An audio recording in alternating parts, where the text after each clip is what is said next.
বলেন তো এই মাছ দিয়ে আমি কী তৈরি করতে যাচ্ছি। এইভাবে ছিঁড়ে ছুটে রেখে দিয়েছি, পাটায় বেটে আবার বের করে নিয়েছি। আসসালামু আলাইকুম সবাইকে, কেমন আছেন সবাই?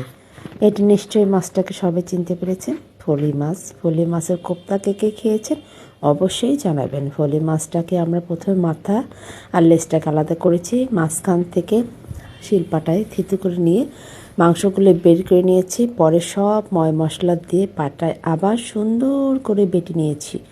বেটে নেওয়ার পরে পেস্ট দিব, মশলা দিব, দিয়ে আবার একটু সুন্দর করে তেল দিয়ে বেটে নিতে হবে, না নইলে পারে হাতে চিটকে চিটকে লেগে ধরে যায়, একটা কেমন যেন একটা বিশ্রী লাগে। পেস্ট দিয়ে আবার সুন্দর করে ধনেপাতা দিয়ে মাখিয়ে নেব। মাখিয়ে নিয়ে পাটায় আরেকটু আমি একটা ডলা দিয়ে নিই, যেন এই হয়ে যায় চামড়াগুলোর ভিতরে।